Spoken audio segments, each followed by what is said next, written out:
Hey guys, so we're back. It's the next day, next afternoon. I think it's almost 3 o'clock already. Yesterday, I think the last I talked to you, I was headed to the auction. Um, about one thing for $35. But I was also looking at something that was way on the end of the auction. The one thing I bought was towards the beginning of the bigger stuff. And I bought that, kind of stayed around, watched a few other things to go way too high. Um, Left for 2 hours, went to Random Menards for, bought some drywall for our electrical shed. We need to get that done. Actually, tomorrow we're going to work on that. Came home, we threw that, dropped that off. I grabbed the trailer just in case I bought the other thing. Which the other thing was kind of a small calf chute, they called it. To me, it was more of a sheep, goat, pig sorting crate kind of thing, but that would have worked for calves too. But I went back then, and after 2 hours of waiting again, um, that thing went way too high for what it was. It was kind of, whoever brought it in kind of fabbed it up, and I wouldn't say did a great job. Um, like when you got one piece of pipe, or you need two pieces of pipe, and one of them's 8 inches longer, but they're both doing the same thing, and it just looked like he instead of trying to take the time to make it decent, he just welded something on there. I figured if I would have got it, I would have kind of cleaned it up and made it better, but uh, it is what it is. But anyways, we've been working here in the shop. Now, I don't know if you guys have seen this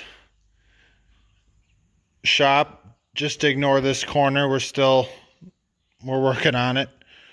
Uh, there's a big pile of junk here. We hauled a lot of junk away. I think I got to get rid of some buckets. Got some jugs too. I should probably get rid of. Just get rid of them. But we had a whole pile of the remnants of summer, basically. Uh, uh, bale, uh, baler twine casings, uh, those little plastic straps that hold everything together. Just a whole pile here. Grease tubes, anything you can think of. We finally got that out of here. It was driving me nuts. You guys probably wouldn't believe this, but I do really like a clean. I like everything clean. That being said, stuff doesn't stay clean. You gotta keep up on it, and I try and keep everything clean, but ultimately it's priorities first. We gotta do this, we gotta do that. Cleaning the shop isn't exactly priority. Um, on rainy days, it tends to happen. If I can't get motivated to do anything else, I come out and clean. We have a lot of cleaning to do, a lot of organizing. We're still getting used to this new shop, I guess. But anyway, so we really cleaned house. I pulled a lot of stuff out of here. There was stuff there that was in the way, and ultimately, when you get into custom baling and everything, you got to have net wrap and twine, and we got silage bags for bagging, and uh, bale wrap over there. You have all these pallets of stuff, and unfortunately, right now, all the pallets end up here. I'd like to change that, but we'll see. We'll see what we get there. But as far as the shop goes, I'm starting to get ready to maybe finish putting a ceiling in. Um, So we have some tin that we took off the buildings down there that we had taken down for our bin site. I think I'm going to try and tin the rest of this. Use tin instead of plywood. The tin should go a little farther. It's lighter. It's not quite as... it should be easier to put up, I would think. But I think I might finish that side with plywood, or I guess we'll see.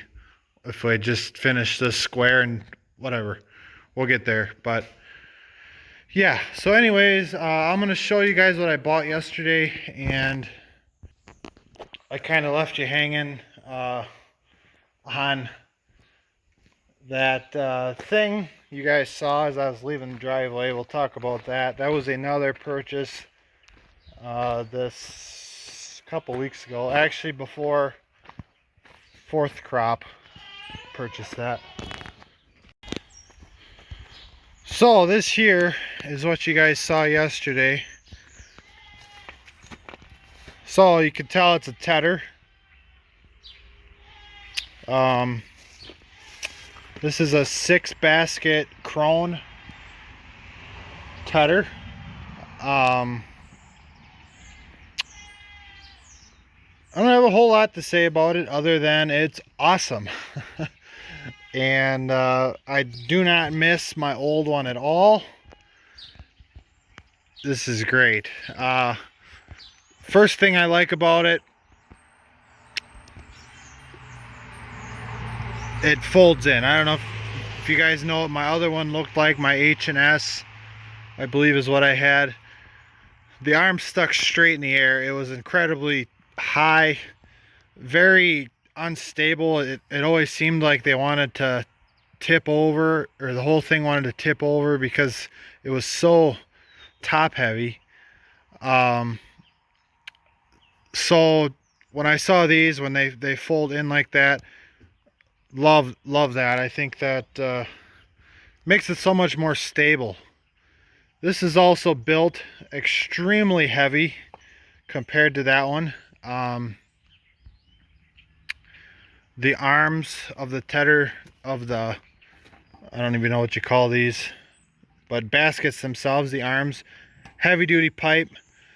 My other one was thin, like 3/8 by 1-inch metal arms, and ultimately that's what caused this to happen.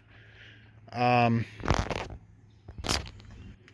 of the pipe guards that runs in front of the tedder, one of these guys on my other machine, actually loosened up, and it settled down far enough that the arms got, actually the guard went underneath the arms and ended up breaking three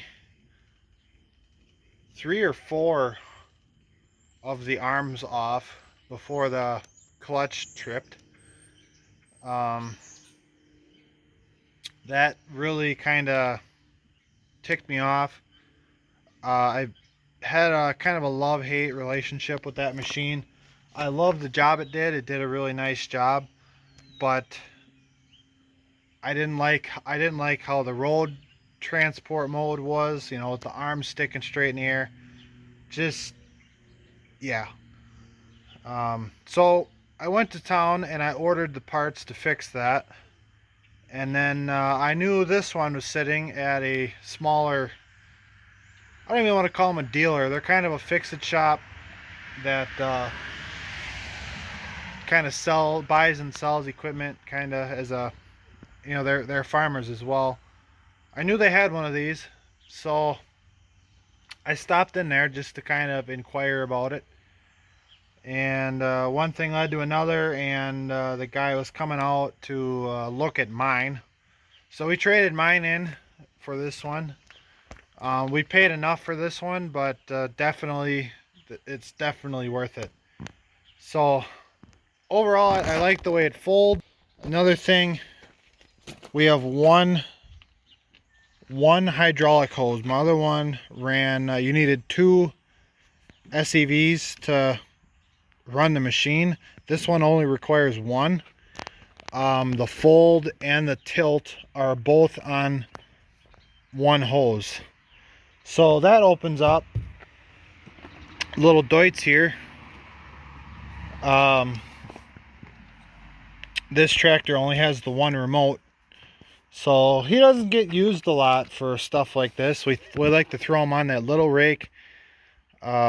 He would run the big rakes just fine, but with only one remote, it kind of gets.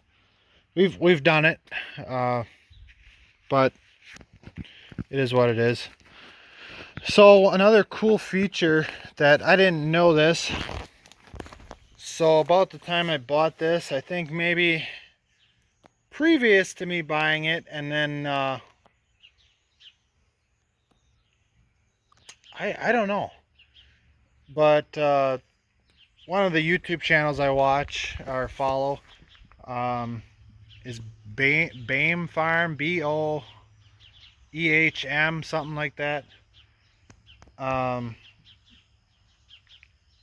Jacob, the main guy there, actually borrowed a 4-basket crone, and he showcased this feature for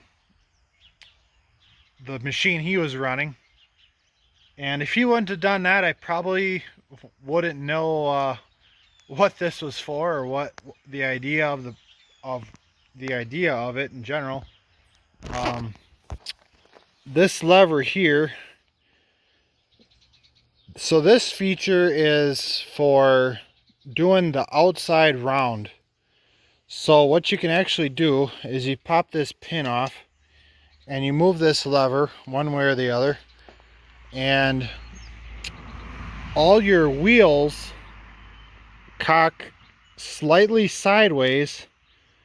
So let's say over here is the outside of the field. Now normally when you run the outside of the field with a tedder, that outside roll gets thrown into the fence, or sometimes you gotta completely avoid it so you don't throw all your hay into the fence. And it's just, you know, that's just how it goes. With this feature, so I can actually, let's see, if you turn the wheel slightly, I still haven't quite figured this one out. One way or the other, your machine sits slightly crooked as you pull it down, pull it straight. It sits slightly crooked, so that outside rope throws more inward rather than outward. It kind of sits, it sits crooked. It grabs the roll and it throws it more more towards the rear of the machine. And then obviously once you get around the first round, you can come back here, slap it back in the middle so it's straight on, and you're good to go. But I mean, I thought it was really cool feature. It worked very well. I ran it one day, Dad ran it another day. One issue we're having is the tilt wants to settle on us. Even when the tractor's running, it wants to settle, and we've had some problems getting it tipped back. I guess we're gonna see. It's settled now, so I'm gonna see if I can get it to tip back up, or we'll see. So moving onward, $35. We got ourselves a 1,100 gallon water tank. That's right, $35. So we will see how this guy works. Hopefully it holds water. If it doesn't, I only spent $35 on it. What we want to use this for is for tendering to the sprayer. So in the past, we've done is the 275 gallon totes. We put about 4 of them on this trailer. We fill them up one at a time. We get out to the field. We constantly gotta move the hose. It takes 2 guys to fill the sprayer. Hopefully with this guy,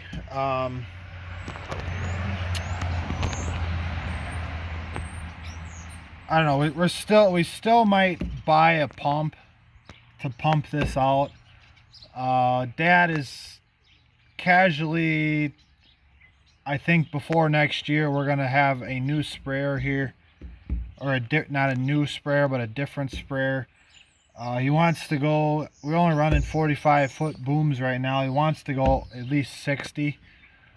Just, we're slowly expanding here. Gotta, any little bit it helps. It helps with time. It helps with, and time is money. So if you can do a job in less time, ultimately you can get more done.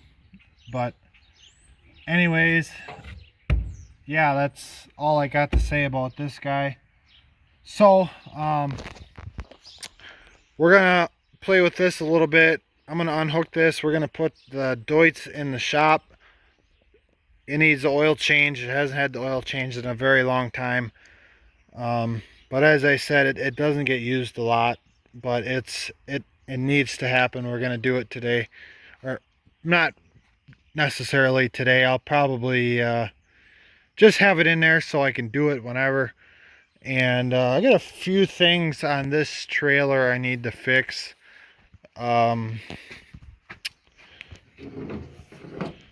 This being one of them. I don't know. We got to fix that. But all right. I may keep you updated. I already talked a long time, so we'll see if we'll see how we cut this in the video. But talk to you in a little bit.